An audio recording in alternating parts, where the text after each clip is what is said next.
How to transcend mass consciousness.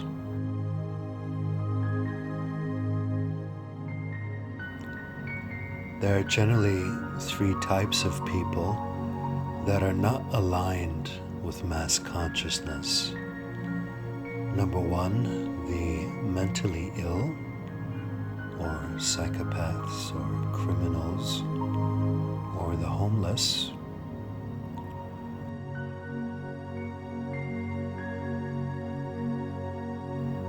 Number two, high performance people, very successful people, such as athletes and entrepreneurs. And number three, spiritual people and artists. They're not aligned with mass consciousness because they think, feel, speak, and act differently than the general masses, than the popular majority.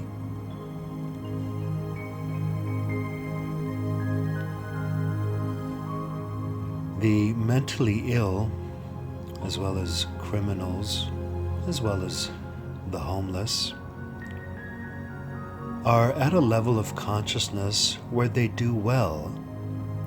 They do better to align with mass consciousness. They're below mass consciousness. They do better to adopt the behaviors and actions and thoughts that everybody else is following. Artists, high performance people, and spiritual people do well because they don't align with mass consciousness. They stand out. They aim higher and think bigger. They've realized that in order to reach the top of their respective areas, they have to do things differently. If they had the same doubts, worries, and fears as the common man, as mass consciousness, they'd never reach these high goals. So if everyone says that this and this is the way to make money, this and this is the way to have success, this and this is the way to find the right partner or achieve ideal health, then that may sometimes be valid. Not everything in mass consciousness is invalid. Much of it works very well, but it may not be the highest truth, and it won't always be valid. Many things that mass consciousness believes are misguided. If the beliefs of mass consciousness were that amazing, then the majority of the planet would in fact be enlightened and fully abundant and at peace and joyful. But they're not. I mean, look into the people's faces here. Do these people look happy and joyful to you? Or do they look stressed and distracted and kind of without orientation? Do they look confident and at the peak of their potential? Not really.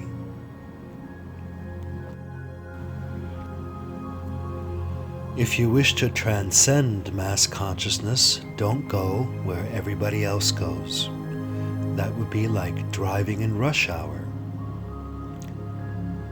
As you know, driving when everybody else is driving and where everybody else is driving is going to slow you down. Don't drive in rush hour. The beliefs and thoughts of mass consciousness are generally slower and often more fearful, and you don't want to be part of that. For example, right here in New York City, all tourists go to Times Square or to the World Trade Center. It's a monkey see, monkey do. That's precisely why I normally avoid such locations. I'm just filming here at Times Square right now to make a point, to show you what mass consciousness looks like. And New York is a pretty interesting city because it's one of the few places where you have all types, all stereotypes, all social classes, and all levels of consciousness, all in one place, often in the same street, often in the same neighborhood. That's what makes this place so unique. That's normally not the case. Normally, we're attracted to the like-minded and those of like vibration, and in this city it's just all mixed up. It's like an extreme version of Earth, because the original purpose of Earth was to be able to have many people of different vibrations and interests and focus be in one place. And that's very much exaggerated in this city of New York. Now, Times Square is a place where a lot of unconsciousness happens, as you can see. It's a monkey see, monkey do. People just go where everybody else is going, where the tour guide says they should go, while they're being incessantly brainwashed through peripheral advertisement. So when you have ads like this in the periphery of your vision, you're not looking directly at the ads, but they're kind of on the side all the time, flashing. They actually talk to your subconscious. So your subconscious might be seeing an ad and react to that ad later on without your conscious awareness. It's just another reason to avoid Times Square when you visit New York. Sure, you might want to see it once, but for most conscious people, that'll be about it. Conscious people tend not to like crowds because they tend to want to transcend mass consciousness instead of following the herd.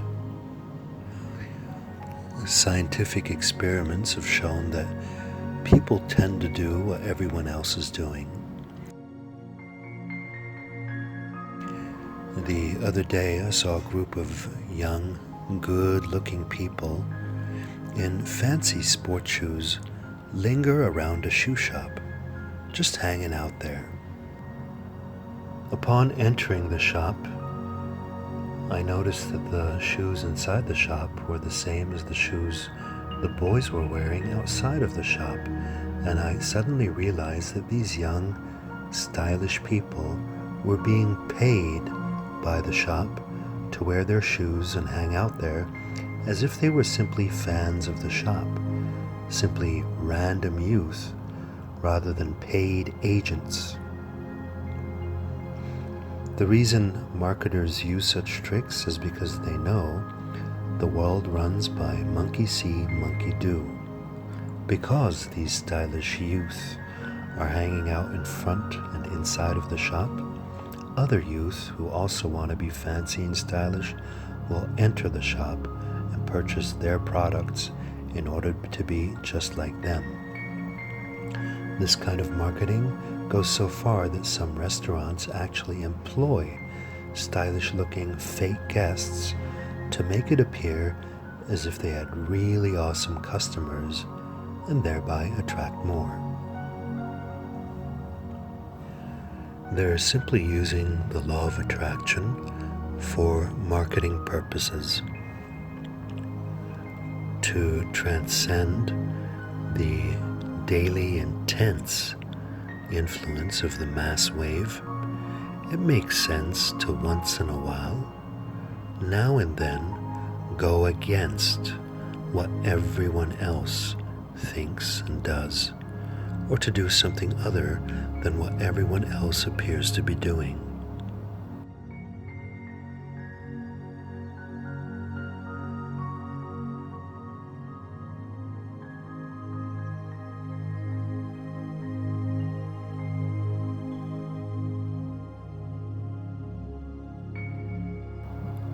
For example, right here in New York, I see everyone wearing sneakers.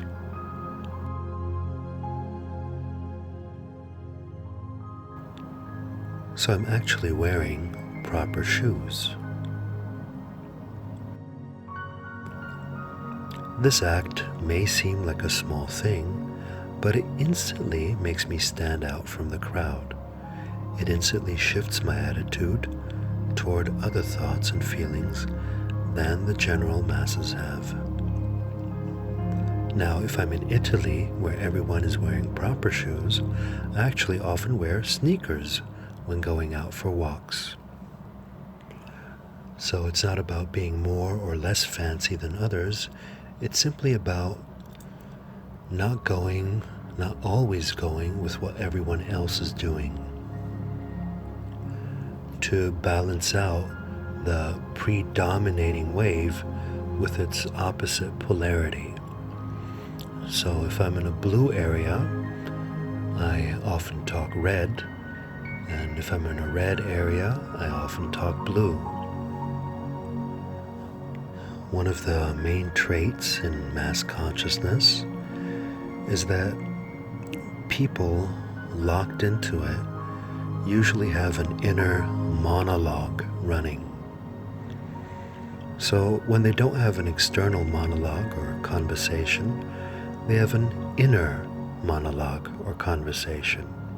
And you can see that by the fact that their eyes are moving and their faces are expressive. Indeed, people who have an empty mind, because they're fully present or in a meditative state, usually have less expression in their faces. They look either completely at peace, but still fresh and awake, or at a lower level of consciousness, blank and dull. In movies and TV shows, you can tell a bad actor from a good actor in that while other actors are talking, the good actors still have expressions on their faces, meaning they have an inner monologue, an inner conversation with themselves going on. In movies, the only people who are supposed to have no inner conversation are robots, such as Data in Star Trek or the Terminator. If an actor in a movie has no mind chatter, it looks kind of unnatural and ridiculous, as if the person were dissociated from what's going on. Outside of movies, however, in real life, it is very useful to be able to turn off your mind chatter. How do you do that? You can do so by observing without expectation, by allowing your focus to somewhat diffuse, by just being present without judgment. This will lighten and lift your state in any situation at all, and it will instantly help you transcend mass consciousness and the state of most people around you, who all have this incessant mind chatter going on.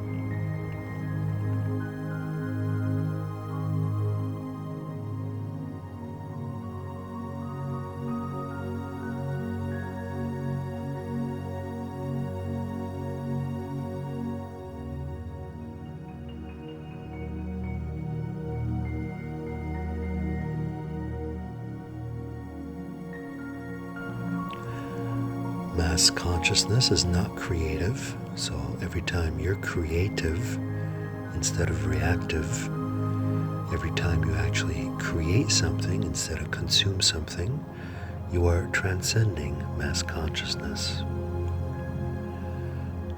Mass consciousness suppresses its own unique identity. When you transcend mass consciousness, you express your own unique identity.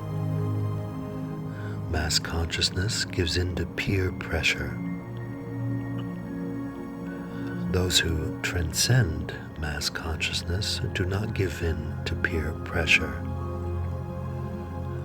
Mass consciousness complains a lot. Those who transcend mass consciousness turn liabilities into assets, turn problems into goals, turn difficulties into opportunity. And all that is how you transcend mass consciousness. As a result, you feel lighter and stronger and no longer buy into all of the negative and limiting beliefs that everyone else buys into. Rising above the common beliefs allows you to make the impossible possible.